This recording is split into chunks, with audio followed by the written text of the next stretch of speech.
pilot, James Brewer of Hazard, and his two passengers, Robert Higgins of Hazard and David Blankenship of Wooten, were just 5 minutes away from Hazard Airport when the plane went down.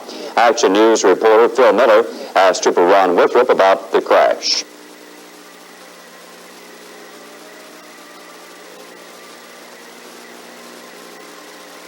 Instantly, apparently went to a spin, according to the witnesses, and impacted on the side of the hill right off the Auger Road. And it was a Helio Super Courier, 6-seater.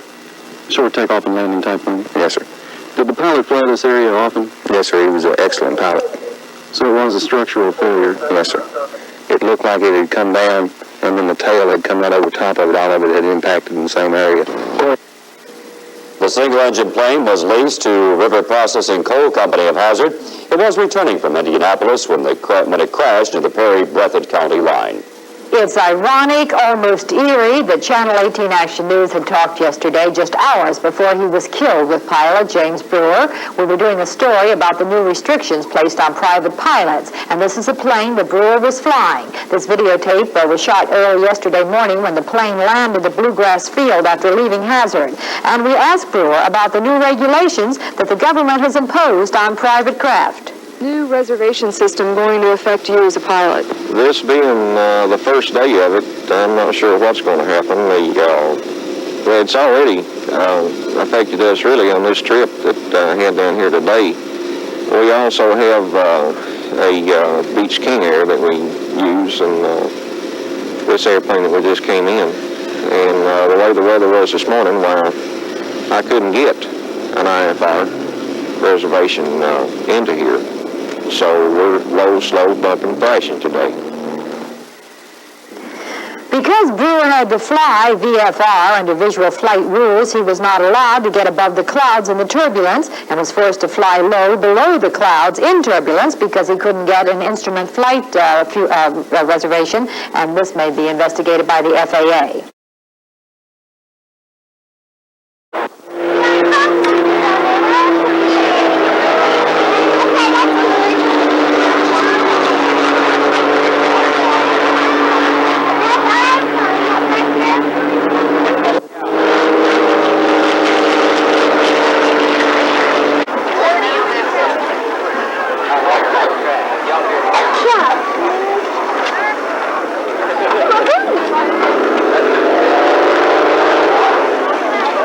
I couldn't fly one of them. I'd think he'd stop and step out and get killed.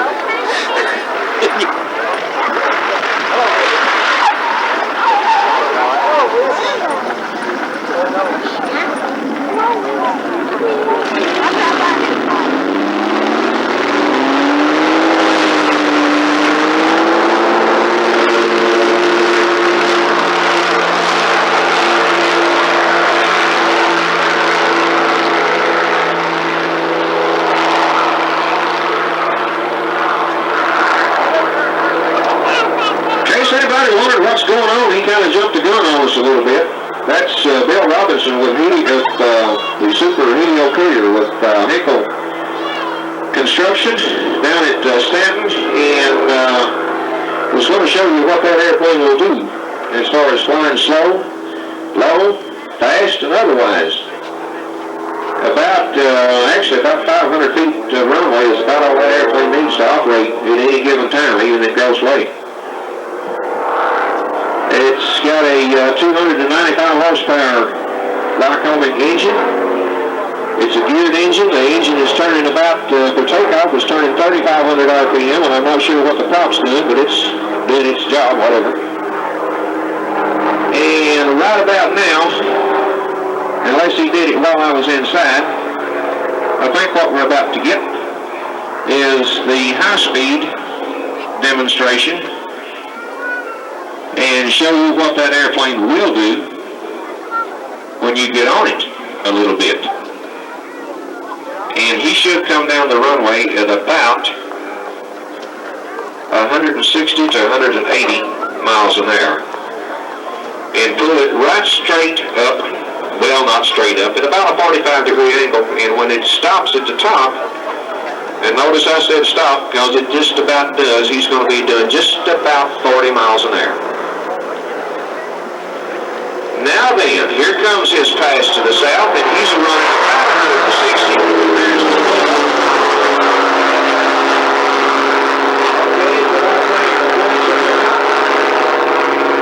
which he walks down.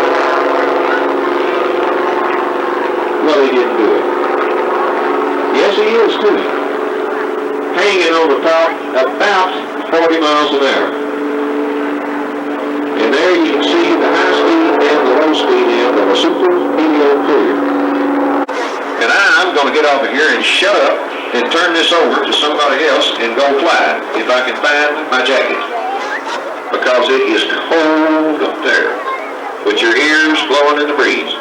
The ace in the hole at the 450 German with Jim Brewer, pilot, and is based here in Hazard. You'll notice overhead that the young plane is circling and gaining altitude.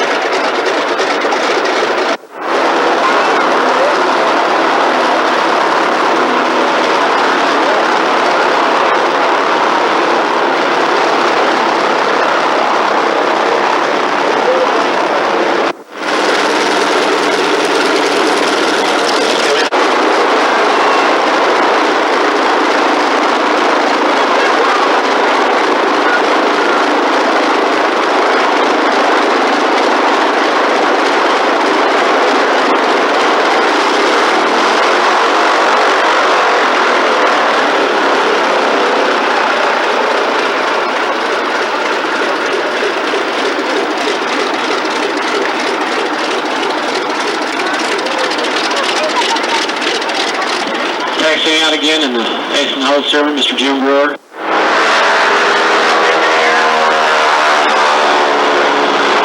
Accelerating to about 120 miles an hour. Pulls back on the stick to a 45 degree, and then the climbing goes. What was on, Paul? 450 horsepower engine. Coming all the way in.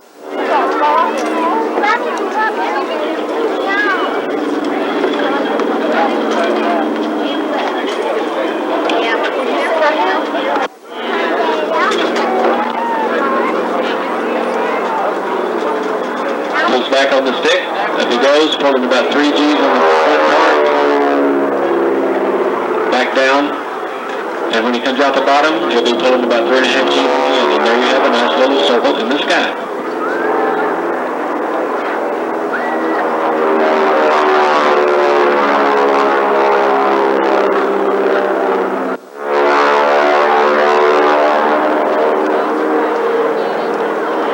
Turns and comes back into the aerobatic box.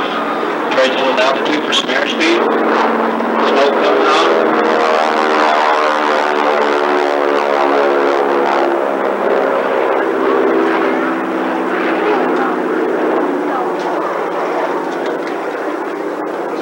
Goes to the inverted, and there you have a roll. You can watch the smoke and see what the girls have to put up with when they jump. Again, turning the altitude for airspeed. Taking up airspeed, the smoke is on. This should be a 4-point roll, but it's not. Here it is again. It's moving to an 8.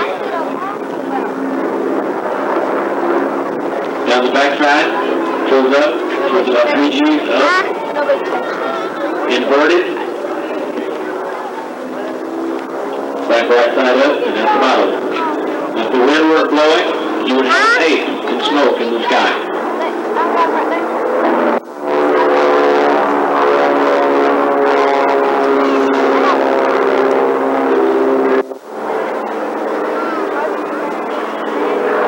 Turns and comes back into the aerobatic box.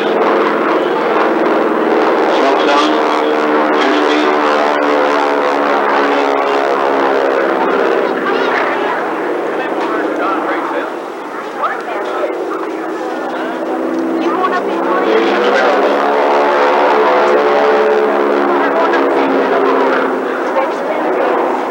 There you have another one.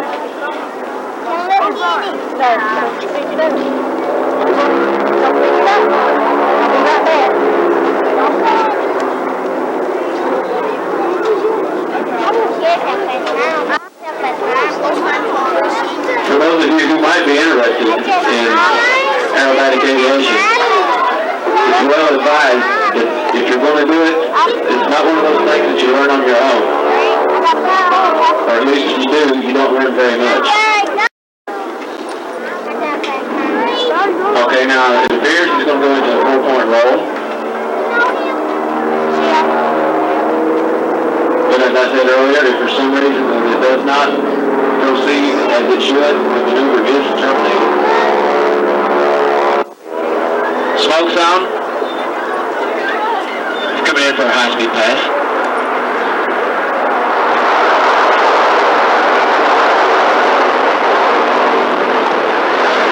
At about 20 feet off the ground.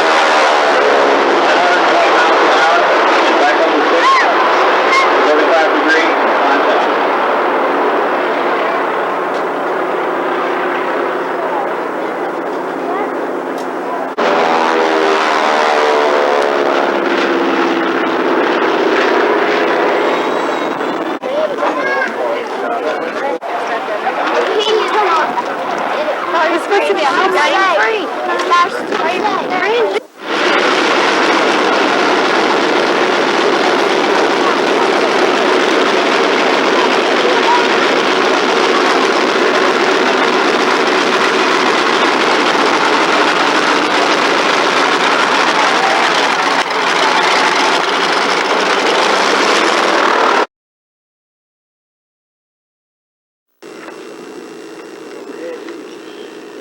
How often do you fly in and out of Lexington?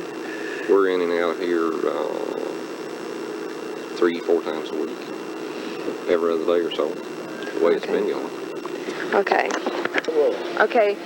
Mr. Brewer, how is this new reservation system going to affect you as a pilot? This being the first day of it, I'm not sure what's going to happen. Well, it's already affected us really on this trip that I had down here today. We also have a Beach King Air that we use, and this airplane that we just came in. And the way the weather was this morning, why I couldn't get an IFR reservation into here. So we're low, slow, bumping, thrashing today. What is your opinion of the new reservation system? Well, I don't know what to say about it really, because it depends on how long that they try to keep this this system going. If it goes until they get the air traffic system straightened back out again, fine, if it works for them. But if it's going to be something that once they get these procedures in effect, if they want to keep it from now on, it's going to I think it's really going to hurt general aviation. Do you think it's necessary at this point? I don't know if it's necessary or not. They seem to think that it is, and I don't know. We get a lot of trips in and out of the New York and Washington area, and if it cuts down delays, fine. But I'm not since the strike has been going, we've not had that much trouble really as far as delays, but the company has been good about cutting down on some of the trips too that we do. If you hadn't been able to get a VFR today, what would you have had to have done? We would have had to call flight service, got a reservation to file our instrument flight plan, then file the instrument flight plan. And when we got here, then we have to get another reservation to get out of here to go back home. A lot of hassle? It's going to be a lot of problem, really. Okay. Here to catch an airline at 10:44. But if the weather had been cloudy or whatever, you would have had to have sat out in hazard. Yeah, I'd have been in trouble. And that's. And this is only the first day. That's just the first day of it. Do you think it's going to discourage